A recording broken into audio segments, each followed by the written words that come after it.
የዓለማችን የምንጊዜ ምርጥ ጎል አስቆጣሪ ክርስቲያኖ ሮናልዶ መገኛ የሆነችው ፖርቹጋል በውብ የባህር ዳርቻዎቿ በሚማርክ አየር ንብረቷና በታሪካዊ ሕንፃዎቿ የምትታወቁ ሀገር ናት። ነገር ግን ከዚህ ውበት ጀርባ ለማመን የሚከብዱና ብዙዎች የማያውቋቸው አስደንጋጭ ታሪኮች አሉ። አስቡት፣ የሞተች አስከሬን ከመቃብር ወጣ ዘውድ ጭና ንግሥት የሆነችበት፣ እንዲሁም ኮኬንና ሄሮይንን የመሳሰሉ አደገኛ እጾች በሕግ ያልተከለከሉበት ሀገር ናት። ከታሪክ አስፈሪ ገጾች እስከ ሮናልዶ አምላካዊ ክብር ድረስ ስለ ፖርቹጋል ማንም ያልነገራችሁን አስገራሚ እውነታዎች ይዘንላችሁ ቀርበናል። ቻናላችንን ሰብስክራይብ በማድረግ እስከ ቪዲዮ መጨረሻ አብራችሁን ቆዩ። በ14ኛው ክፍለ ዘመን በፖርቹጋል ቤተ መንግሥት ውስጥ የተፈጠረ አንድ ለማመን የሚከብድ እውነተኛ ታሪክ አለ።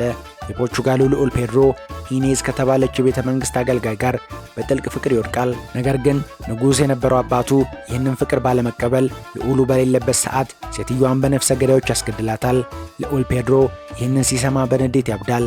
አባቱ ሞቶ እሱ ንጉሥ ሆኖ ሥልጣን ሲይዝ ያደረገው ነገር ዓለምን ጉድ ያሰኘ ነበር። የፍቅረኛውን አስክሬን ከመቃብር ውስጥ አስወጥቶ የንግሥትነት ዘውድ ጫነላት። ከዚያም ሴትዮዋን እንዲገድሉ ትእዛዝ ያስተላለፉት የቤተ መንግሥቱ መኳንንት በሙሉ እየተንቀጠቀጡ እንዲንበረከኩና የሞተችውን አስክሬን እጅ እንዲስሙ በግድ አዘዘ።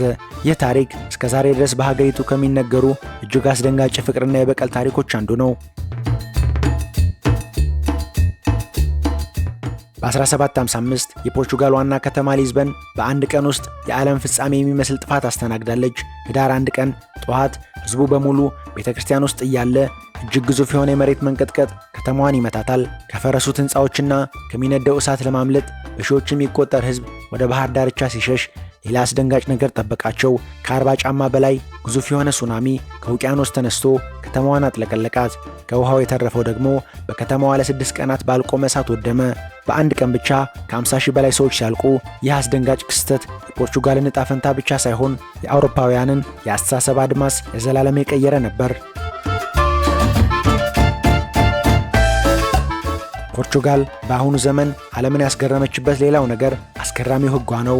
በ2001 ዓ.ም ሀገሪቱ በከፍተኛ የአደንዛዥ ዕፅ ሱስና በኤችአይቪ ኤድስ ስርጭት ትታመስ ነበር። በየመንገዱ ሰዎች ወድቀው ይታዩ ነበር። መንግሥት የወሰደው እርምጃ ግን ፈጽሞ ያልተጠበቀ ሆኖ ተገኝቷል። ሁሉንም አይነት አደንዛዥ ዕጾች ኮኬንና ሄሮይንን ጨምሮ ሕጋዊ ያደረገ። እነዚህ ሰዎች ወንጀለኞች ሳይሆኑ ታማሚዎች ናቸው በማለት ከማሰር ይልቅ ነፃ የሕክምና ማዕከላትን ከፈተ።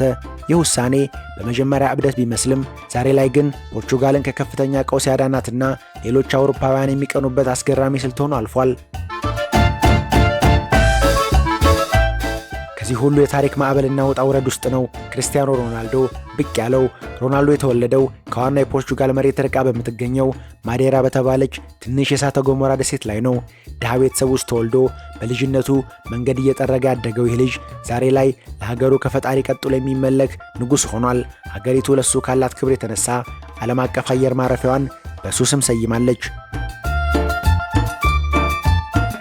ፖርቹጋል ማለት ይህች ነች። የሞተች አስክሬን ንግሥት የሆነችባት፣ የተፈጥሮ መዓት የፈተናት፣ እንዲሁም ክርስቲያኖ ሮናልዶን የመሰለ ንጉሥ ለዓለም ያበረከተች ድንቅ ሀገር።